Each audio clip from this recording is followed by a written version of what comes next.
Vote বা রাজনৈতিক বিষয় নিয়ে মতামত দিতে পারে না সেনাবাহিনী, বললেন নাহিদ ইসলাম। আওয়ামী লীগের বিচারের দাবিতে বিক্ষোভ অব্যাহত রাখার ঘোষণা। রাজনৈতিকভাবে এই মুহূর্তে বাংলাদেশের সবচেয়ে গুরুত্বপূর্ণ কনসার্নের জায়গাটা হচ্ছে আওয়ামী লীগ।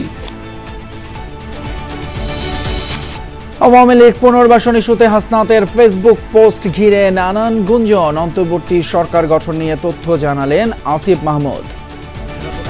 আমার মনে পড়ে আমাদেরকে বলেছিল যে আমি বুকে পাথর চাপা দিয়ে সিদ্ধান্তটা মেনে নিচ্ছি।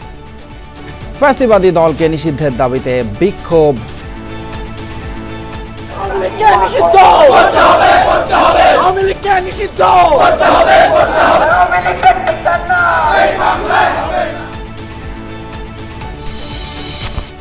পলাতক স্বৈরাচারের দোসরদের পুনর্বাসন করা যাবে না, বললেন তারেক রহমান। রাজনৈতিক অঙ্গনে গৌণ বিষয়কে মুখ্য বানাতে গিয়ে সংশয়ে ফ্যাসিবাদ বিরোধী ঐক্য।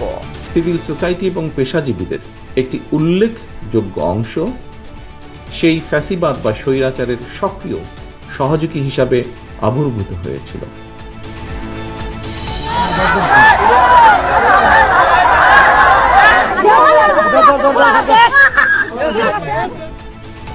নরসিংদী চরাঞ্চলে আওয়ামী লীগ ও বিএনপির সংঘর্ষে নিহত 2, আহত অন্তত 10। এলাকায় উত্তেজনা।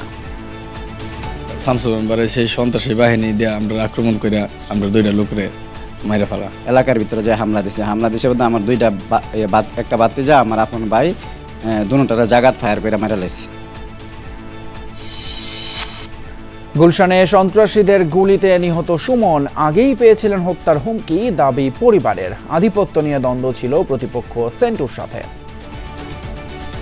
শত্রু আছে আমাদের এলাকায়, কিছু লোক আছে, জামাল নাম সেন্টু, একটা সন্ত্রাসে ধরাই দিছে। উনি এবার এই 7 দিন আগে দাবি নিয়ে এবার হয়েছে, তো এই শত্রুতা করি যে শালা তুই আমার দ্বারাই দিয়ে খাড়া তোরে মারিয়ে লাই দি।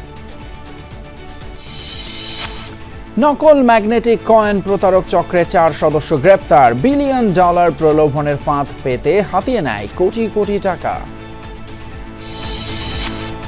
এছাড়াও রাতের বাংলাদেশে আরও থাকছে: